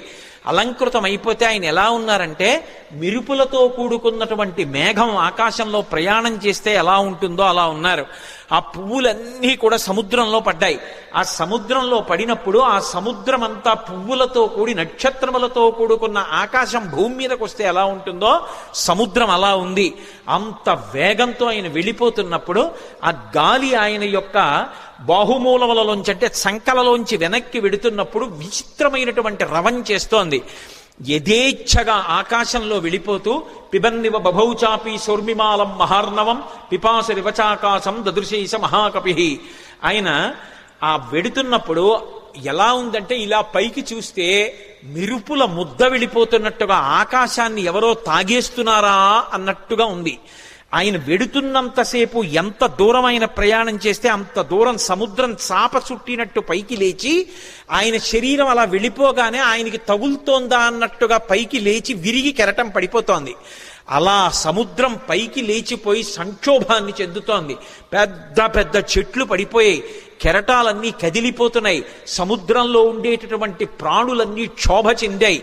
ఒక పక్క మేఘమండలాన్ని చీల్చుకుంటూ మేఘాలలోకి వెడుతూ బయటికి వస్తూ తొంగి చూస్తూ చంద్రుడు ప్రయాణిస్తున్నాడా అన్నట్టుగా వెడుతున్నారు. ఆ వెడుతున్నప్పుడు సంధ్యాయా సమవిస్పృష్టం యథా తత్ సూర్యమండలం ముఖం నాసికయా తస్యా తామ్రయా తామ్రమా బభౌ. ముందు నుంచి చూస్తే ఎర్రటి ముఖం, పగడాల ముద్దలా ఉన్నటువంటి ఎర్రటి మూతి, వెనకాల చూస్తే గైరికాది ధాతువులతో ఉన్నటువంటి పర్వతం బద్దలైతే జేగురు రంగులో ఎలా ఉంటుందో అటువంటి పృష్ఠభాగం. ఆ తోక చూస్తే ఇలా స్తంభంలా నిలబెట్టారు. ఇంద్రధ్వజానికి పూజ చేసినప్పుడు ఇంద్రధ్వజాన్ని ఎలా నిలబెడతారో అలా నిలబెట్టారు. అప్పుడప్పుడు ఆ తోకని ఉంచి విసురుతున్నారు. అది ఎలా ఉందంటే గరుత్మంతుడు సముద్రం మీద వెడుతూ ఒక పావుని నోటకరచుకుని వెడుతున్నప్పుడు అది గింజుకుంటే ఎలా ఉంటుందో ఆ తోక తిరగడం అలా ఉంది. ఒక్కొక్కసారి ఆ తోకని ఇలా ఉంచి తల మీద పెడుతున్నారు. ఆకాశంలో ఒక పెద్ద ఇంద్రధనస్సు ఏర్పడిందా అన్నట్టుగా ఉంది. ఆయన అలా వెడుతుంటే దూరం నుంచి ముందు నుంచి చూస్తే ఎలా ఉన్నారంటే పిబన్నివ భవౌచాపి సౌర్మిమాలం మహార్ణవం పిపాసు రివచాకాశం దదృశేష మహాకపి. ఆ దూరం నుంచి పర్వతస్థా వివానలవు, ఆ రెండు కళ్ళు కూడా ఎక్కడో పర్వతంలో చీకటిగా ఉన్న చోట రెండు నెగళ్ళు వేస్తే ఆ రెండు నెగళ్ళు రెండు అగ్నిహోత్రాలు రగులుతుంటే ఇక్కడి నుంచి చూస్తే ఎలా ఉంటాయో పచ్చగా ఉన్నటువంటి ఆయన కళ్ళు అలా ఉన్నాయి. అలా వెళ్ళిపోతున్నారు. ఆ వెళ్ళిపోతున్నప్పుడు అకస్మాత్తుగా సముద్ర జలాలన్నీ కూడా ఇలా చాప చుట్టినట్టు పైకి లేచి పడిపోతుంటే ఆ సముద్రంలో ఉన్నటువంటి ప్రాణులన్నీ ఒక్కసారి కనపడ్డాయి. తిమివక్రజుషాహ కూర్మాహ దృశ్యంతే వివృతాస్తథా వస్త్రాపకర్షకేణేవ శరీరాణి శరీరిణాం అంటారు మహర్షి. ఒక వ్యక్తి బట్ట కట్టుకుని పడుకుని నిద్రపోతుంటే పెద్ద గాలి అతని మీదకొస్తే బట్ట పైకి లేచిపోతే శరీరావయవములన్నీ ఎలా కనపడతాయో అలా ఎప్పుడూ సముద్రం అడుగున ఉండేటటువంటి ప్రాణులు ఎవ్వరికీ ఎప్పుడూ కనపడనివి హనుమ చేస్తున్నటువంటి గమన శక్తికి చాప చుట్టినట్టు పైకి ఇలా లేచిపోతే తరంగం కింద లోపల ఉన్నటువంటి పెద్ద పెద్ద చేపలు, చిన్న చిన్న చేపలు, ఎండ్రకాయలు, తాబేళ్లు, మొసళ్ళు అన్నీ ఒక్కసారి వెలుతురులో కనపడుతున్నాయి అనుకునేటప్పటికీ పెద్ద చప్పుడుతో ఈ కెరటం వెళ్ళి మళ్ళీ పడిపోతోంది. ఆ కెరటం మళ్ళీ పడిపోతుంటే సముద్రం అంతా కలయి తిరిగిపోతోంది. అలా కలయి తిరిగిపోతుండగా నిర్భయంగా క్రీడిస్తున్నవాడు ఎలా ఉంటాడో అలా ఆకాశ మార్గంలో గమనం చేసి వెళ్ళిపోతున్నారు. అద్భుతమైన ప్రయాణం. నిజంగా శాబ్దిక ప్రత్యక్ష ప్రసారం చేశారు వాల్మీకి మహర్షి. సుందరకాండ ప్రథమ సర్గ చదువుతుంటే మన కళ్ళ ముందు కనపడుతుంది ఆయన వెడుతున్నటువంటి తీరు. ఆ మబ్బుల్లోంచి ఏదో ఒక బంగారు ముద్ద వెళ్ళిపోతోందా అన్నట్టుగా, చంద్రబింబం మబ్బుల్లోంచి ప్రయాణం చేస్తోందా అన్నట్టుగా వెళ్ళిపోతుండగా సముద్రుడు చూశాడు. చూసి వెంటనే మైనాకుణ్ణి పిలిచి అన్నాడు. మైనాకుడు బంగారు శిఖరములతో ఉంటాడు. ఆయన యొక్క గర్భంలోనే ఉన్నాడు, సముద్ర గర్భంలో. ఆయనతో అన్నాడు, అహమిక్ష్వాకునాథేన సగరేణ వివర్ధత ఇక్ష్వాకు సచివశ్చాయం నావసీదితుమర్హతి. ఇది రామాయణం చదువుకున్నటువంటి జాతి యొక్క లక్షణాన్ని మహర్షి జ్ఞాపకం చేస్తున్నారు. నేను సముద్రుణ్ణి. ఈ భూమి మీద సముద్రాలు ఎలా ఏర్పడ్డాయో తెలుసా? ఇక్ష్వాకు వంశంలో పుట్టినటువంటి సగర చక్రవర్తి యొక్క కుమారులు 60,000 మంది సగరులు ఈ భూమిని గోతులు తవ్వితే గోతులలోకొచ్చి నిలబడినటువంటి జలములకు సాగరములని పేరొచ్చింది. మేము ఏర్పడ్డాము అంటే దానికి కారణం అదిగో ఇక్ష్వాకు వంశంలో పుట్టిన సగర చక్రవర్తి. ఇవాళ ఆ ఇక్ష్వాకు వంశంలో పుట్టినటువంటి రామచంద్రమూర్తి యొక్క భార్య జాడ తెలియక ఆపద పొందితే రాముడికి సహాయం చెయ్యాలి అని ఆయన యొక్క సచివుడైనటువంటి స్వామి హనుమ నిరాధారమైనటువంటి ఆకాశ మార్గంలో ప్రయాణం చేసి వెడుతున్నారు. మేము ఏర్పడడానికి కారణం ఇక్ష్వాకు వంశంలో పుట్టిన సగరుడైతే ఆ ఇక్ష్వాకు వంశంలో పుట్టిన రాముడికి కష్టం వచ్చినప్పుడు కష్టం తీర్చడానికి వెడుతున్న హనుమకి ఉపకారం చెయ్యాలి కదా. నువ్వు నాలో ఉన్నావు కదా, నా నీళ్లు తాగడానికి పనికిరావు, ఉప్పు నీరు. కానీ నీ ఎందు పర్వతములున్నాయి, ఆ పర్వతాల్లో చెట్లున్నాయి, చెట్లల్లో అనేకమైన తేనెపెట్లున్నాయి, కందమూలాలున్నాయి. ఒక వానరానికి అంతకన్నా ప్రీతికరమైనది ఏది ఉంటుంది? నువ్వు పైకి లేస్తే ఒక్కసారి ఆయన విశ్రమించి కాస్త తేనె తాగుతారు, కాసిని కందమూలాలు తింటారు, తర్వాత ప్రయాణం చేస్తారు. అటువంటి మహానుభావుడు ఎడుతున్నప్పుడు మనం ఆయనకి కించిత్ ఉపకారం చెయ్యకపోతే ఎంత దోషం చేసినట్టు. పాతాళ శాప్రమేయస్యా ద్వారమావృత్య తిష్టసి తిర్యగూర్ధ్వమలశ్చైవ శక్తిస్తే శైలవర్ధితం. నువ్వు ఈ సముద్రంలో పడిపోయినప్పుడు పాతాళలోకం నుంచి రాక్షసులు పైకొచ్చేటటువంటి బిలానికి అడ్డంగా పడ్డావు ద్వారానికి. కాబట్టి రాక్షసులు పైకి రాలేరు. కానీ నీకు ఒక శక్తి ఉంది, నువ్వు పైకి పెరగలవు, పక్కలకి పెరగలవు, కిందకి వెళ్ళగలవు. కాబట్టి పైకి లే, స్వామి హనుమ వస్తున్నారు, తొందరగా లే. ఎందుకో తెలుసా? కర్తవ్యమకృతం కార్యం సతాం మన్యుముదీరయేత్. ఆర్షవాక్కు అద్భుతమైన విషయాన్ని చెప్తున్నారు. మహాత్ములకు కోపం రాదు, కానీ అటువంటి మహాత్ములు కూడా కోపగిస్తారు. ఎప్పుడు కోపగిస్తారో తెలుసా? చెయ్యవలసిన పని చెయ్యడం కాదు, చెయ్యవలసిన పని చెయ్యవలసిన సమయానికి చెయ్యకపోతే మహాత్ములకు కూడా ఆగ్రహం వస్తుంది. అందుకని ఆయన దాటిపోక ముందు నువ్వు లేవాలి. అయ్యో నాకు తెలిసి లేచేటప్పటికి ఆయన వెళ్ళిపోయారు అనకూడదు. ఆయన రాకముందు లేచి నిలబడాలి. మహాత్ములు వచ్చేటప్పటికి సిద్ధంగా ఉండాలి.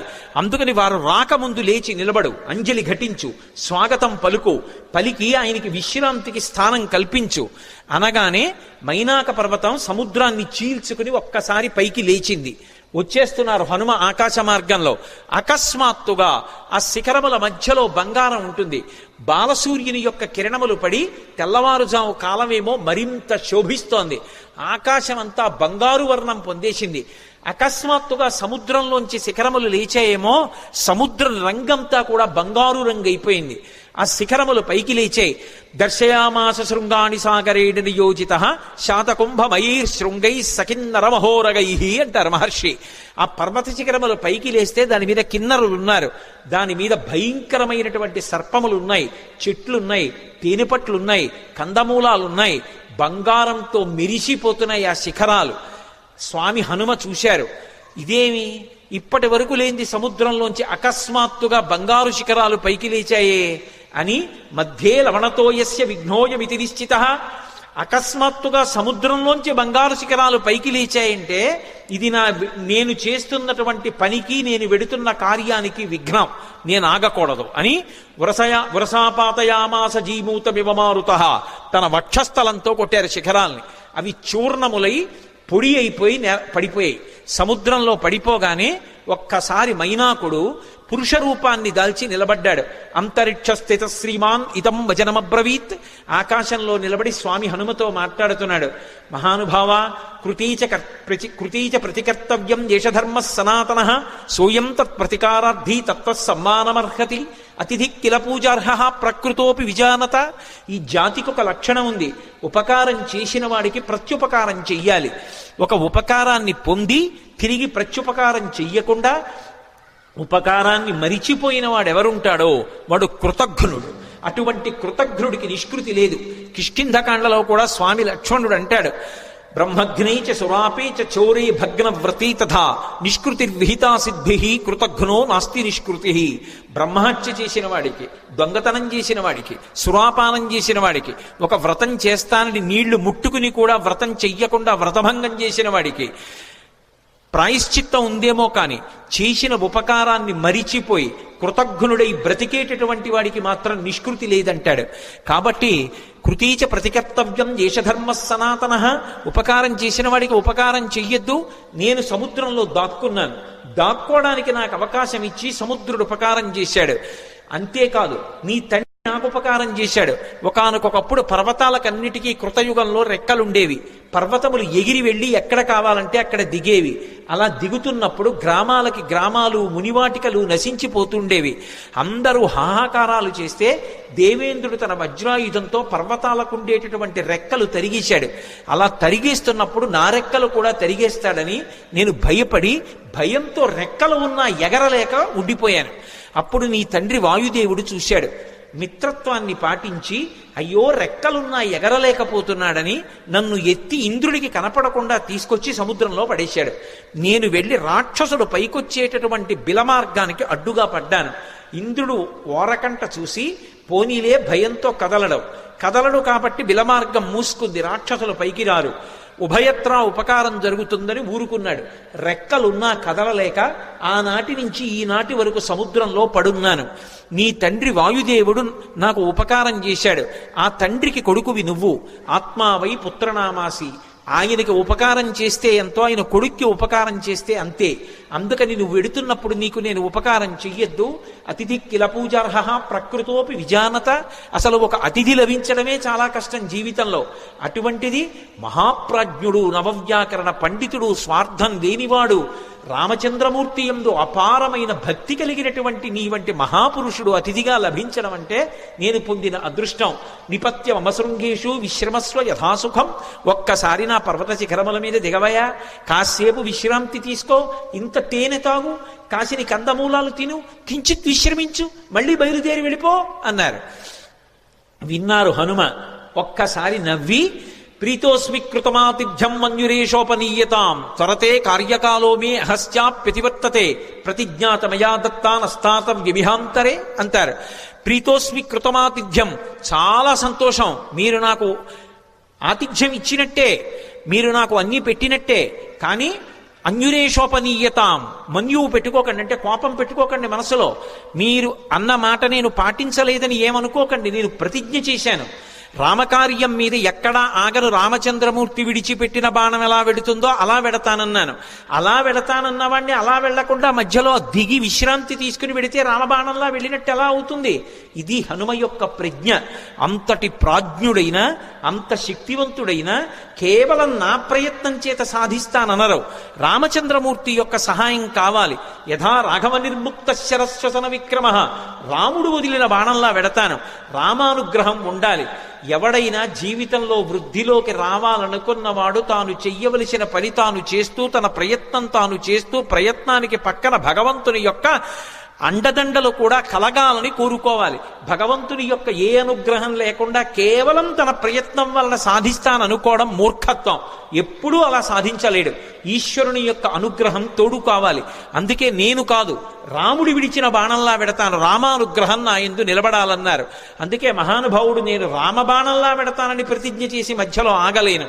అవతల వేళ దాటిపోతోంది, తొందరగా వెళ్ళాలి, ఏమనుకోకండి. ఎంత మర్యాదగా మాట్లాడతారో. ఒక్కసారి ముట్టుకున్నారు, ప్రీతోస్మి కృతమాతిథ్యం, మీరు నాకు ఆతిథ్యం ఇచ్చినట్టే. ఒక్కసారి ఇలా చెయ్యి వేశారు, ముందుకి దాటి వెళ్ళిపోయారు. సమస్త భూతములు ఆశ్చర్యపోయే, ఏమి ప్రజ్ఞావంతుడు! ఉపాసకుడు ముందు దైవాన్ని ఉపాసన చేయడం మొదలు పెట్టగానే ముందొచ్చేటటువంటి ప్రతిబంధకం ఏమిటంటే నమస్కారం. వద్దు మహాప్రభో అన్నా సరే వచ్చి కాళ్ళ మీద పడిపోతారు. ఎక్కడ కనబడితే అక్కడ నమస్కారాలు చేస్తారు. ఇవన్నీ బానే ఉన్నాయి, నా అంతవాడు ఎవడుంటాడని లోకంలో అనుకున్నాడో చతికిల పడి జారిపోతాడు. కాదు కాదు, ఇవన్నీ నమస్కారాలు ఈశ్వరుడికి చెందుతాయి. నేనంతటి వాడిని నిమిత్త మాత్రం అనుకున్నవాడు ఎవరున్నాడో వాడు వృద్ధిలోకి వస్తాడు. అందుకే మైనాకుడంతటి వాడు బంగారు శిఖరములతో పైకొచ్చిన ముట్టుకుని మర్యాదగా వెళ్ళిపోయారు తప్ప అక్కడ దిగలేదు, నిలబడలేదు. ముందుకెళ్ళిపోయారు. చూశారు, మహర్షులు చూశారు, గంధర్వులు చూశారు, కిన్నెర కింపురుషులు చూశారు, సిద్ధులు చూశారు, సాధ్యులు చూశారు. గబగబా నాగమాత సురస దగ్గరికి వెళ్ళారు. వెళ్ళి ఆవిడితో అన్నారు, అమ్మా అమ్మా ఆశ్చర్యం, అయం వాతాత్మజ శ్రీమాన్ ప్లవతే సాగరోపరి హనుమాన్ నామ తస్యత్వం ముహూర్తం విఘ్నమాచర. అమ్మా ఆశ్చర్యం చూశావా? స్వామి హనుమ సముద్రాన్ని లంఘించి వెళ్ళిపోతున్నారమ్మా. నువ్వు నాగమాతవి, సురసవి. ఏది ఒక్కసారి రాక్షస రూపాన్ని పొంది విఘ్నాన్ని కల్పించు. ఆయన ఏ పాటి నిలదొక్కుంటారో చూద్దాం. అమ్మా వెళ్ళిపోతున్నారమ్మా, తొందరగా విఘ్నం కల్పించు అన్నారు. అడగచ్చా మాట అంటే ఇందులో ఒక విశేషం ఉంది. అసలు ఆ పేరే ఎంత గొప్ప పేరో, సురస. 3 అక్షరాలు కాబట్టి బేసి సంఖ్య. ఆడపిల్ల పుట్టినప్పుడు పెట్టడానికి యోగ్యమైన పేరు. పైగా అది నాగుల యొక్క తల్లి, అన్నిటిని మించి దక్ష ప్రజాపతి యొక్క కూతురు. అందుకని దాక్షాయణి అన్న పేరు అన్వయం అవుతుంది. ఆవిడ సామాన్యురాలు కాదు, అంత గొప్ప తల్లి. అందుకే సురస అని పేరు పెట్టారు. ఒక రకమైనటువంటి ఓషధికి ఈ పేరుకి అన్వయం అయ్యేటటువంటి పేరుతో పిలవడం అనేటటువంటిది లోకంలో సంప్రదాయంగా ఉంది. నాగసుగంధి అని. సురస 3 అక్షరాలు. అసలు ఆ పేరు పిలవడమే ఎంత అందంగా ఉంటుందో చూడండి. మంచి రసము, సురస. సురస ఎవరు? నాగమాత ఎవరు? ఎందుకు వచ్చింది? అసలు ఆవిడ్ని ఎందుకు తీసుకొచ్చారు దేవతలు? ఆవిడ్ని ఎందుకు తీసుకొచ్చారు సిద్ధులు, సాధ్యులు, యక్షులు, గంధర్వులు, కిన్నెరుడు, కింపురుషులు?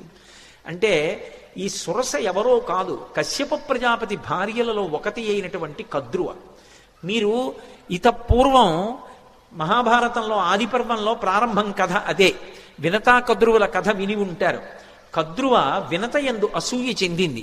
అసూయ చెంది వినతతో దాస్యం చేయించుకోవడమని ఇంద్రుడి యొక్క ఉచ్చైశ్రవం అనేటటువంటి తోకకి పాము చుట్టుకునేటట్టుగా చేసింది. పాములన్నీ ఆమె పిల్లలు, అందుకే ఆమె నాగమాత. రామాయణంలో నాగమాత సురస అంటారు. ఆ కద్రువ గరుత్మంతుణ్ణి పరీక్షించింది. వినతకి కుమారుడుగా గరుత్మంతుడు వచ్చాడు, అందుకే వైనతేయుడు. ఆయన తల్లి యొక్క శాపాన్ని పోగొట్టాడు, అమృతాన్ని తీసుకొచ్చాడు. పైకి వెళ్ళి యథేచ్ఛగా ఆయన్ని ఎవ్వరూ అడ్డుకోలేకపోయారు. దేవలోకానికి వెళ్ళి అమృతాన్ని తీసుకొచ్చినవాడు గరుత్మంతుడు. పుట్టగానే పైకి ఎగిరినవాడు గరుత్మంతుడు. పుట్టి అమ్మకి పేరు తెచ్చినవాడు గరుత్మంతుడు. ఆయన యొక్క తేజస్సు అప్రతిహతం. ఆయన వెడుతుంటే ఆయన యొక్క రెక్కల అల్లార్పుకి ఆ కాంతికి సమస్త లోకాలు స్తంభీభూతములైపోతాయి. అలా వెడతాడు ఆయన, అలా వెడతారు హనుమ. పుట్టగానే పైకి గిరిన వారు హనుమ. గరుత్మంతుడు ఎలా అమృత భాండానికి ఎలా వెళ్ళాడో అలా వెడుతున్నారు సీతాదర్శనానికి హనుమ.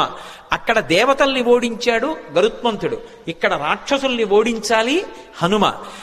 గరుత్మంతుడు శ్రీ మహావిష్ణువుకి వాహనం, హనుమ విష్ణుస్వరూపమైన రామచంద్రమూర్తికి వాహనం. గరుత్మంతుడు ఒక్క విష్ణువుని వహిస్తాడు, కానీ హనుమ కిమీష భగవాన్ నంది భవే సాక్షాత్ దిహాగత ఏన శక్తోస్మి కైలాసే మయా సంచలితే పురా అన్నాడు సుందరకాండలో రావణాసురుడు ఒక చోట. సాక్షాత్ నందీశ్వరుడిలా కనపడతారు, అందుకని నందీశ్వరుడే శివుణ్ణి వహిస్తారు. గరుత్మంత స్వరూపంలా తాను కూడా శ్రీ మహావిష్ణువుని రామచంద్రమూర్తిని వహిస్తారు. అందుకని గరుత్మంతుడు వాహనం, హనుమ వాహనం. అందుకే ఇప్పటికే హనుమద్వాహనం అని లోకంలో వాహనాలు తిరుగుతున్నప్పుడు హనుమద్వాహనం మీద కూడా వెడతారు స్వామి. కాబట్టి వాహన రీత్యా ఇద్దరు అభిన్నులు, తల్లికి కీర్తి తేవడంలో అభిన్నులు, తల్లికి కలిగినటువంటి ఇబ్బందిని తొలగించడంలో అభిన్నులు. ఇక్కడ సీతమ్మ తల్లి తల్లితో సమానం. ఆ తల్లిని ఆ చెర నుంచి విడిపించాలి, అందుకు వెడుతున్నారు. ఆయన అమృతం తెచ్చాడు, ఈయన సీతమ్మ జాడ అన్న అమృతాన్ని తెచ్చి వానరుల్ని రాముణ్ణి సీతమ్మని సంతోషపెడతారు. ఆయన చేసిన కార్యం ఈయన చేసిన కార్యం ఒక్కలాంటివి. గరుత్మంతుడికి ఏ వేగం ఉందో హనుమకి ఆ వేగం ఉంది. అందుకే తరచుగా ఆయన తోకని గరుత్మంతుని నోటితో పాముతో పోలుస్తారు. పైగా ఆయన బయలుదేరేటప్పుడు కూడా అందుకే సుపర్ణ వివచాత్మానం మేనీస కపికుంజరహ అంటారు మహర్షి. తనని తాను గరుత్మంతునిగా భావించుకున్నారు, ఎందుకంటే ఇద్దరు అభిన్నులు కనుక. గరుత్మంతుణ్ణి పరీక్ష పెట్టినటువంటి కద్రువ మాత్రమే హనుమని కూడా పరీక్ష చెయ్యడానికి యోగ్యురాలు. ఆ శక్తి ఆవిడికే ఉంది. అందుకే దేవతలు నాగమాత అయినటువంటి కద్రువ దగ్గరికి వెళ్ళారు. కద్రువకి మారు పేరు సురస. ఆ కద్రువే ఒకానొకప్పుడు అదితి చేత శాపం పొందింది. శాపం పొంది రోహిణీదేవిగా వచ్చింది. ఆ రోహిణీదేవిగా వచ్చినప్పుడు మళ్ళీ బలరాముడికి తల్లయింది. బలరాముడు ఎవరు? శేషుడు, పాము. అందుకే ఎక్కడున్నా పాములకు తల్లిగానే ఉంటుంది. బలమమిగుల కలగ బలభద్రుడనిలో ఒక రమణుడగుట చేసి రాముడనియో సతికి పుట్టె గర్భ సంకర్షణంబున సంకర్షణుండనడి ఘనుడు సుతుడు అంటారు పోతన గారు భాగవతంలో. శేషుడికి తల్లిగా రోహిణీదేవిగా నందవ్రజంలో ఒకనాడు కృష్ణ భగవానుడి యొక్క అన్నగారికి తల్లి అయింది. ఆ రోహిణీదేవియే కద్రువ. ఆ కద్రువయే సురస. సురస అన్న పేరుతో రాక్షసీ రూపాన్ని పొందింది. అందుకని మాతృస్థానీయ, అమ్మతో సమానురాలు. ఎందుకని అంటే గరుత్మంతునికి పినతల్లి, గరుత్మంతుడు హనుమ అభిన్నులు కాబట్టి గరుత్మంతునికి పినతల్లి, కాబట్టి పినతల్లి తల్లితో సమానం, కాబట్టి మాతృస్థానీయ. రాక్షసీ రూపాన్ని పొందింది. పక్కనున్నటువంటి వినతని బాధపెట్టింది, వైనితేయుల్ని బాధపెట్టింది, తన పిల్లల్ని మొయ్యమంది పాముల్ని గరుత్మంతుణ్ణి. అలా గరుత్మంతుణ్ణి ఎలా శోధించిందో అలా ఇక్కడ హనుమని శోధించాలి. బాధ పెట్టినట్టు కనపడాలి, బాధ పెట్టి హనుమ యొక్క గొప్పతనాన్ని లోకానికి చాటాలి. అక్కడ గరుత్మంతుణ్ణి ఎలా పరీక్షించిందో ఇక్కడ అలా హనుమని పరీక్షించడానికి అధికారము కలిగినటువంటిది కద్రువ ఒక్కతే. అందుకే కద్రువని రాక్షసీ రూపంతో రమ్మన్నారు. కద్రువ రాక్షసీ రూపాన్ని పొంది వస్తే దాని పేరు సురస. కానీ ఆమె దాక్షాయణి, దక్ష ప్రజాపతి కుమార్తె, కశ్యప ప్రజాపతి యొక్క భార్య. అందుకే వినత కద్రువ ఇద్దరూ కూడా దక్ష ప్రజాపతి కుమార్తెలలో వాళ్లే. అందుకని ఆమె రాక్షసీ రూపాన్ని పొంది వచ్చి అడ్డంగా నించుంది. ఇప్పుడు నిలబడితే స్వామి హనుమ వచ్చేస్తున్నారు. ఆయన్ని చూసింది. చూసి ఆవిడంది, నువ్వు ఒక్కసారి నా నోట్లోకి ప్రవేశించు, భక్షయిష్యామి, నేను తినాలనుకుంటున్నాను, ప్రవిష్టోస్మి మమాననం, నా నోట్లోకి నువ్వు రా అంది. తినాలనుకున్న వాళ్ళు తినేస్తారు, అంతేకాని నా నోట్లోకి నువ్వు రా ఏమిటి అంటే పరీక్షిస్తోంది అక్కడ. అంతేకాని సింహిక తినేసినట్లు తినేయాలనుకోవడం ఆవిడ లక్షణం కాదు, శోధించడానికి వచ్చింది. ఇక్కడ వివేకం కావాలి. ఇలా ఎందుకంది ఆ మాట? ప్రవిష్టోస్మి మమాననం అని ఎందుకనాలి? భక్షయిష్యామి, నిన్ను నేను తినేస్తాను, నా నోట్లోకి రా అనరు. తినేయాలనుకున్న వాళ్ళు తినడానికి ఆపేస్తారు వేగాన్ని, ఆపి నోరు తెరిచి పట్టుకుంటారు. ఆవిడ నోరు తెరిచి పట్టుకోవట్లేదు, నోరు తెరిచి రా అంటోంది. ఏమిటి తేడా? ఎందుకని?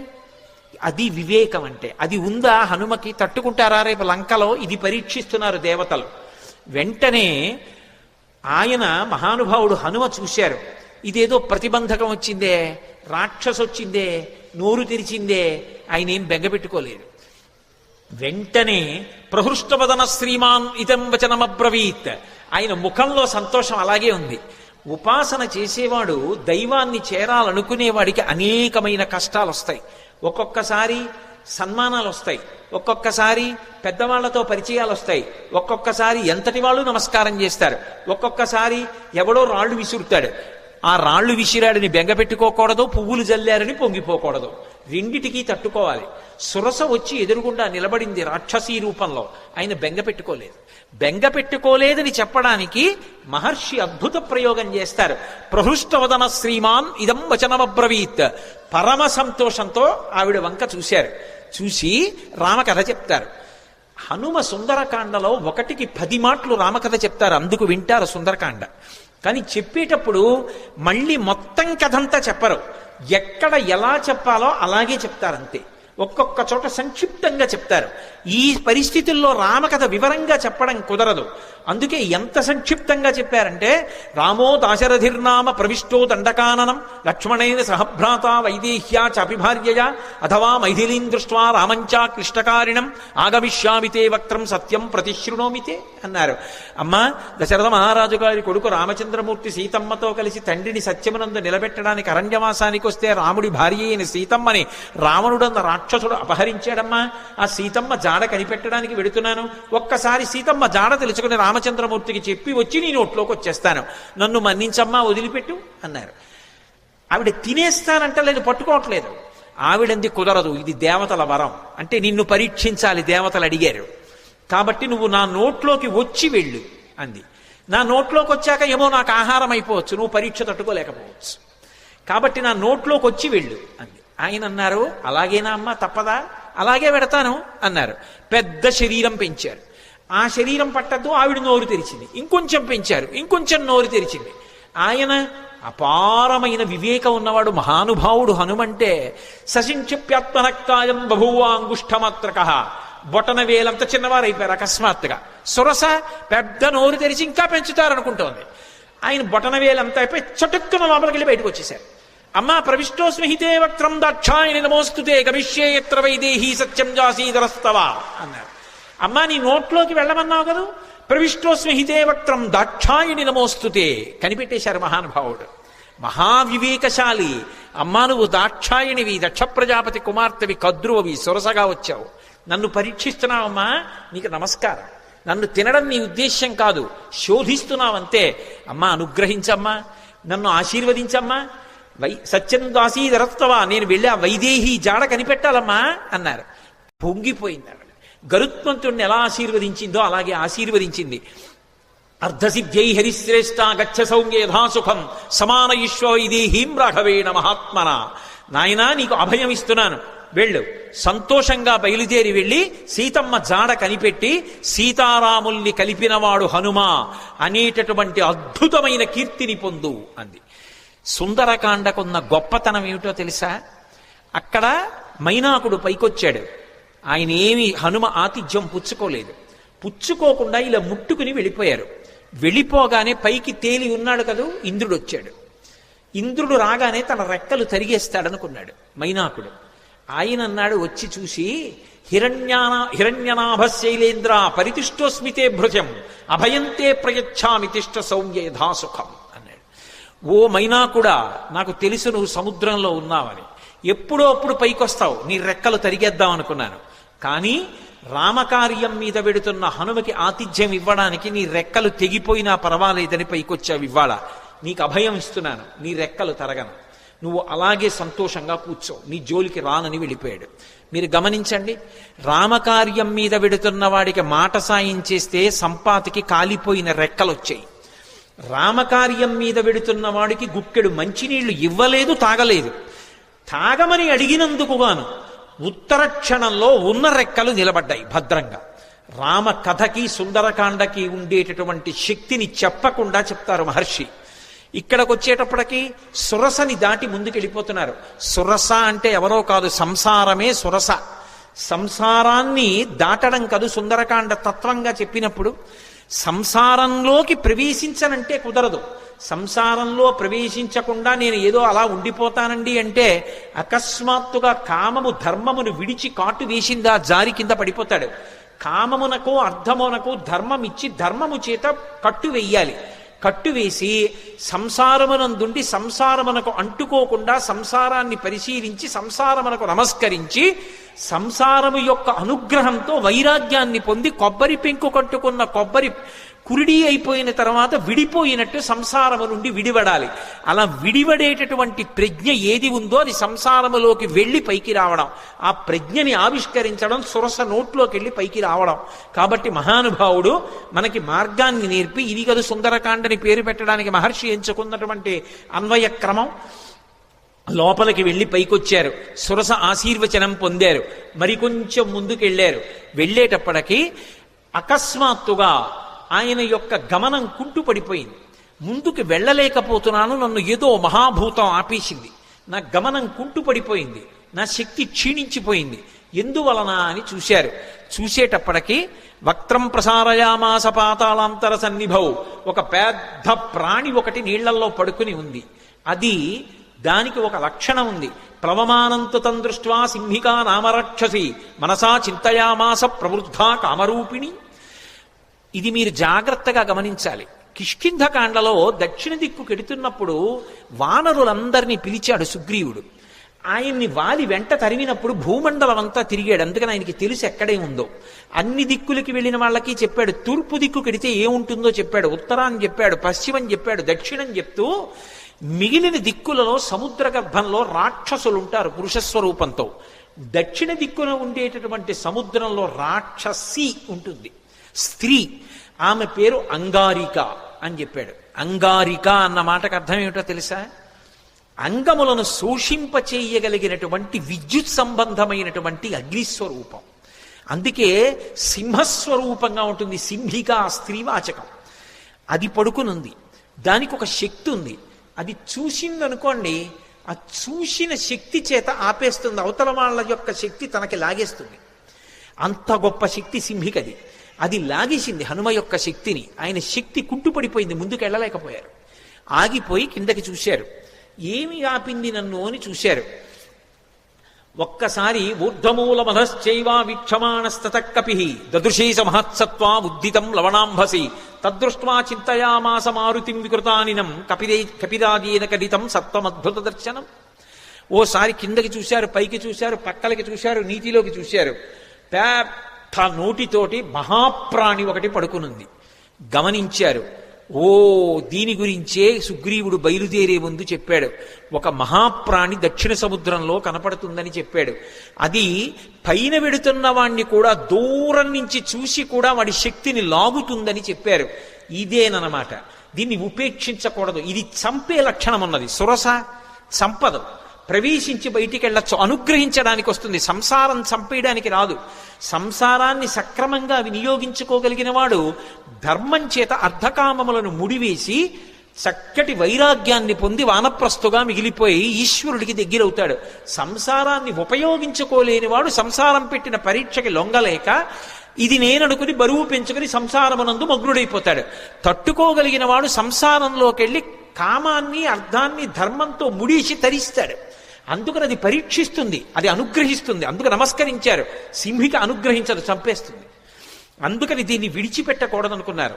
వక్త్రం ప్రసారయామాస పాతాళాంతర సన్నిభం సంక్షిప్య ముహురాత్మానం నిష్పపాత మహాబల.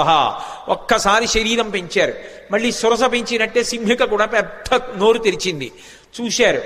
ఒక్కసారి మళ్ళీ చిన్న రూపాన్ని పొంది లోపలికి వెళ్ళిపోయారు. సమస్త భూతములు భయపడ్డాయి, అమ్మోది మింగేస్తుందని. వెళ్ళిపోయి సింహకి యొక్క మర్మావయవములు ఎక్కడ ఉన్నాయో చూశారు. మర్మస్థానములు, ప్రాణములు దేని మీద ఆధారపడి ఉంటాయో వాటిని మర్మస్థానములు అంటారు. అటువంటి మర్మస్థానములను చూశారు. ఆ గుండె, ఊపిరితిత్తులు అటువంటి వాటిని తుంచేశారు. తుంచేసి చటుక్కన పైకొచ్చారు. ఆ ప్రాణి నీటి మీద తేలిపోయింది, మరణించింది. చాలా సంతోషం అనుకున్నారు. పైనుంచి దేవతలు, గంధర్వులు, మహర్షులు అందరూ పుష్పవృష్టి కురిపించారు. ఆ సింహికా రూపం చెనకగలదా? అందుకే అది ఆయన చేత సంహరింపబడింది. సంహరించే వాటిని, ప్రమాదములు తెచ్చే వాటిని కూడా నిలబెట్టగలిగిన ప్రజ్ఞ కలిగినటువంటి మహాపురుషులు ఈ దేశంలో ఉన్నారనడానికి రామాయణం ప్రబల సాక్ష్యం. వెంటనే సింహికా సంహారం చేశారు, ముందుకెళ్ళిపోయారు. తతస్సలంబ సగిరే సమృద్ధే విచిత్రకూటే నిపపాతకూటే. లంబ పర్వతము అనబడేటటువంటి పర్వతం, ఆ పర్వతం మీద దిగారు. దాని నిండా సెలయేళ్లు, అనేకమైనటువంటి చెట్లు. ఒక్కసారి దిగి తన ఒంటి వంక చూసుకున్నారు. ఓహో, రామానుగ్రహం ఉండాలి, కానీ ఇటువంటి నూర్లు ఎన్నైనా దాటుతానన్నారు. మీతో నేను మనవి చేశాను, సుందరకాండ మీద ప్రవచనం చేసేటప్పుడు ఏదో ఒక మంగళప్రదమైనటువంటి ఘట్టం దగ్గరికి వస్తే తప్ప ఆపకూడదు. మిగిలినవి నేను సమయం చూసుకుని ఆపగలను, కానీ సుందరకాండ ప్రవచనం అలా చేయడానికి వీల్లేదు. సుందరకాండ ప్రవచనం చేస్తే మంగళప్రదమైన ఘట్టం దగ్గర ఆపాలి. అందుకే స్వామి 100 యోజనముల సముద్రాన్ని దాటి ఆవలి ఒడ్డుకి దక్షిణ తీరాన్ని చేరి లంబపర్వతం మీద దిగి సంతోషంగా ఉన్నారు. లంకాపట్టణాన్నంతటినీ చూస్తున్నారు. మొదటి రోజు ఆయన చేసినటువంటి కార్యము సఫలీకృతమైంది అన్న శుభవార్త దగ్గర ఇవాల్టి ప్రవచనాన్ని పూర్తి చేస్తున్నాను.